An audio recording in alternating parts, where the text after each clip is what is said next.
दोस्तों नमस्कार। आइए बात करते हैं कि कल Nifty and bank Nifty index में कैसे कामकाज हो सकता है। अगर अपन इसको सबसे पहले वीकली टाइम फ्रेम पे देखें तो अभी भी ये एक डोजी टाइप की कैंडल इसने फॉर्म किया है। वीकली टाइम फ्रेम पे जाने पे जब अपन देखते हैं इसको तो इसने एक डोजी टाइप की कैंडल फॉर्म किया है। जब तक या तो इस साइड या इस साइड जब तक ये ब्रेक नहीं करता है तब तक अपन इसमें अभी कोई ज़्यादा सटीक निर्णय नहीं ले सकते हैं। अगर इसको हम डेली टाइम फ्रेम पे देखें तो जब देखेंगे कंटिन्यू यहाँ से बार बार इसमें ये 25,900 के लेवल से बार बार यहाँ पे रिजेक्शन आ रहा है, जबकि इसी 25,600 25,500 के लेवल से बार बार इसमें बाइंग आ रही है।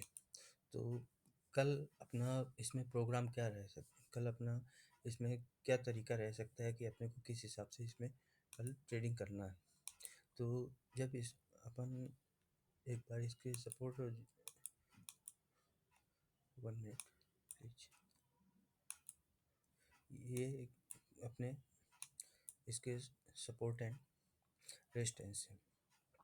तो अगर अपन इसको अब छोटे टाइम फ्रेम पे डालते हैं, पहले अपन इसको 15 मिनट पे देखते हैं।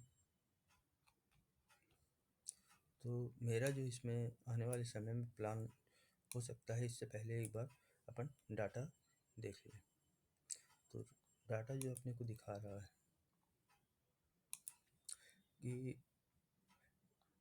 निफ्टी जो भी फ्यूचर्स हैं इसमें कुछ शॉर्ट्स कवर हुए हैं और बाकी शॉर्ट्स में एफआईआई ने अपना क्लोज किया है और निफ्टी में कुछ बाइंग आई है, जबकि कॉल्स में भी कुछ बाई किया है और अपने शॉर्ट्स इसने कुछ कवर किए हैं। पुट इसने अपने बढ़ाए हैं, पुट इन्होंने खरीद के गए हैं। तो हो सकता है कि इन्होंने हेज किया हो, लेकिन यहाँ पे कैश का डाटा उस चीज़ को इंडिकेट नहीं कर रहा है। और अगर अपन इसका ओआई देखते हैं तब अपने को समझ में आएगा कि निफ्टी में जो कि लगभग 17,000 के लगभग फ्यूचर शॉर्ट थे, उसमें इन्होंने अपनी पोजीशंस कवर करते हुए कुछ बाइंग में कन्वर्ट किया है, जबकि bank Nifty overall bullish territory में चल ही रहा है। लेकिन थोड़ा सा जो ऑप्शंस हैं इसमें प्रो जो हैं ये अपने प्रो जो है अपना बुलिश होके गया है, और जबकि एफआईआई है अभी भी बेयरिश पोजीशन इसके पास है। और सेम कंडीशन जब अपन कैश का डाटा देखते हैं तो इनके पास सिर्फ कैश में 8% बचा ही है, जबकि 92% ये लोग शॉर्ट में बैठे हुए हैं।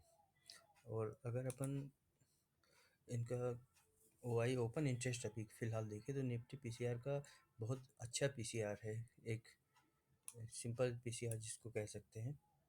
लेकिन बैंक निफ्टी में पॉजिटिव है, ये 1.05 का पीसीआर बना हुआ है। जब इसको अपन डेली टाइम फ्रेम पे डालें और अपने अपने सिस्टम के अकॉर्डिंग अगर डालें तो एक चीज़ समझ में आएगी कि ये जो इसका सपोर्ट लेवल है 25,500 के आसपास है, और इसका 25,415 के आसपास इसी ये जो 100 पॉइंट का ये जो एरिया है यही इसका सपोर्ट एरिया होने वाला है। सेम एज बैंक निफ्टी काफ़ी बुलिश पोजीशन में है, लेकिन अपने ऑल टाइम हाई के नज़दीक है। अगर ये इसको क्रॉस करती है तो हो सकता है अपने को ऊपर के लेवल्स देखने को मिल सकते हैं।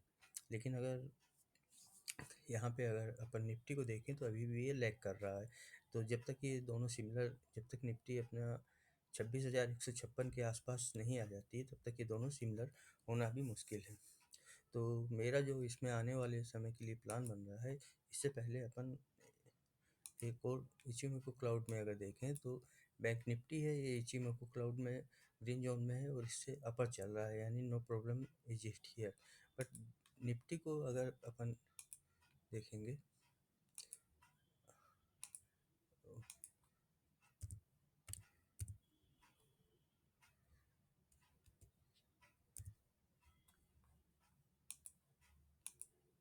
तो ये इस क्लाउड के अंदर अभी बना हुआ है।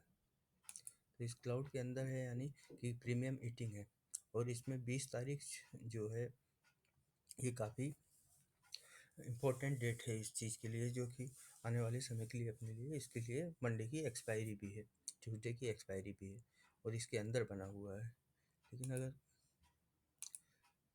अपन सिंपल इसको देखें तो अभी अपने सपोर्ट जोन पे है, अपने पीओवी के अकॉर्डिंग अपने सपोर्ट जोन पे बना हुआ है। अगर इसके नीचे ये यहाँ पे निकल के इसको रीटेस्ट करता है तो पहला टारगेट फिर 25,219 तक का दे सकता है, और उसके बाद 24,900 तक के इसमें टारगेट आ सकते हैं। लेकिन अगर इसको ऊपर जाना होगा तो इसको, जो कि अपन ने पहले ही डिसाइड किया था, डॉट वहीं से इसने रिजेक्शन लिया हुआ है,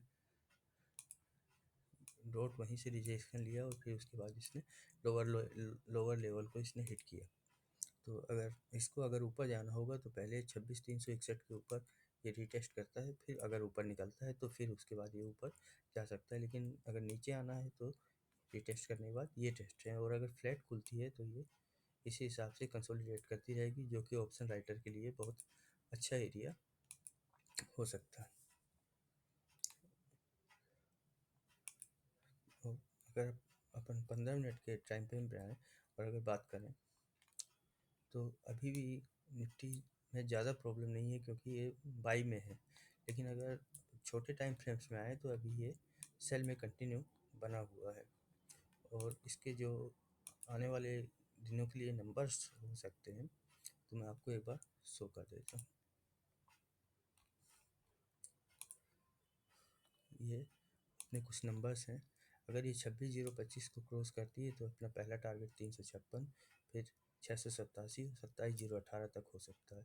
लेकिन अगर इसको ये लोअर लेवल को हिट करती है, 363 को तोड़ती है, तो अपना पहला टारगेट 25,032, 24,701 ये, लेकिन 24,370 है। लेकिन ये काफ़ी लॉन्ग ड्यूरेशन के लिए हैं ये नंबर्स, लेकिन इन नंबर्स को आप अपने लिए इस्तेमाल कर सकते हैं।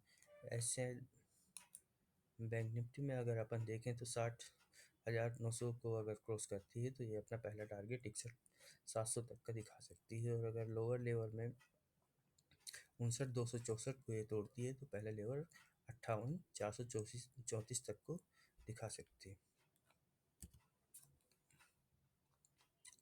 तो कल आने वाले दिन के लिए जो मेरा प्रोग्राम इसमें प्लान रहेगा, इसको ट्रेड करने के लिए, अगर निफ्टी फ्लैट खुलती है और ये यहीं पे ऊपर अगर की ओर जाती है तो मैं यहाँ पे इसको 25,900 के आसपास एक बार फिर छोटा सा स्टॉप लॉस 10 या 15 पॉइंट का स्टॉप लॉस लेके शॉर्ट करने की कोशिश करूँगा, और अगर उसके बाद वो स्टॉप लॉस लेके ऊपर निकल जाती है तो मैं उसको उस दिन के लिए छोड़ दूँगा।